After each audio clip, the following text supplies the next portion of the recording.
Welcome back. Week 5, video 3. We're talking about creating a content calendar. Week 5 is all about social media. We've already done like the basics of social media 101, and we've covered posting on social media, the content that you post, the frequency with which you post, and if your personal social media page matters. Now we're going to talk about content creation. Okay. Really focusing on a content calendar. Do you have a content calendar? Oh, I don't see anybody raising their hand. Okay. Content calendars are, man, they're probably one of the single best inventions ever. We use Trello for our content calendar. You can use anything you want. Sometimes we create them for clients in Excel where you just create a calendar like January, February, March, a quarterly calendar. But we use Trello. You can use any tool you want. You could write it on a notebook if you want to. And you just map out the month or the quarter with the different types of content that you're going to be posting. So we try and really play off of, emotions. So like making people feel significant, answering questions where, maybe somebody's feeling or needs to feel important, or somebody is feeling unsure and is looking for certainty. We try and play off of those, the emotions, because that really gets engagement. But we also look at creating posts around education, posts that ask questions, posts that demonstrate value, and we mix them up. But we don't mix it up like just randomly. Like Mondays might be a video and then a video and a testimonial. So that's 2 posts. There's the morning post and the afternoon post. Tuesday, educational posts on being a small business owner in the morning, and in the afternoon we're asking a question about their favorite thing about being a small business owner. Wednesday, we might do a post where we show how we add value, and then in the afternoon we might do another video.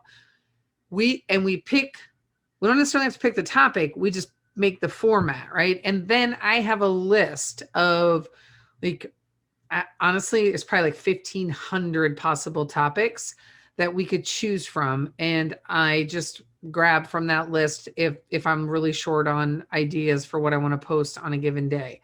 Makes it really easy. Everything is laid out, and I create the calendar quarterly, and then I don't have to worry about it. It's kind of a set it and forget it type of a thing.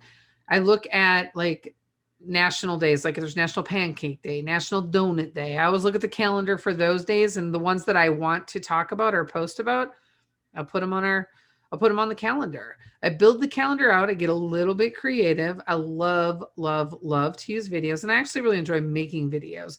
We use Canva to create a lot of our visual like images, and we can also do some like kind of cool digital type videos in Canva. And then I have like 4 or 5 different apps that I use for creating videos that I just honestly create them right on my phone. And then we could create some wave files where it's just audio only if we want to post some podcast clips or something. But the key is got the content calendar and it's mapped out by quarter, and I just move from there. So what is a content calendar? Again, it's a calendar that lists out all the content you're going to post on social media. Do you need a content calendar? Yes. The answer is you're a small business owner. You can do anything you want. But the reality is this: if you have a content calendar, your life's going to be a lot easier because you're not going to have to think as hard about social media. So if you spend, 4 hours on, the last Monday of a quarter mapping out the content calendar for the next quarter, you're done. You have to think about it every day. It becomes thoughtless. Then you just have to create the visuals or create whatever the post is and post it. It's just so much easier. That's the value of it. It saves time. It reduces confusion. It makes you consistent in your posting, and it makes it easy for people to engage with you because they know you're going to be posting all the time. And how far in advance should you create your content calendar? Like I said, we do ours a quarter at a time. Some people just do it a month at a time. Even if you just did it a week at a time and you did it every Sunday, it would be so much easier for you. And then you would be able to start doing it like a month at a time and a quarter at a time because you will see the benefit of it. And finally, so what are some different tools that you can use for content calendar? So we use Trello. Like I said, it's just really easy. We create it by month. Just lay out the board. Trello is a free tool. Trello, Trello. It's an amazing tool. You could also do it in Microsoft Word. You could do it in Microsoft Excel, create it there. You could write it on a piece of paper. You could have just a regular hand printed calendar. The reason we do ours on Trello is because we have somebody who helps us with posting our social media and creating some of the assets. And so she just has access to our Trello board and can go right in there and look at what we're doing and create the content for us to post. And it makes it really easy for her. So we're all about creating things that are easy.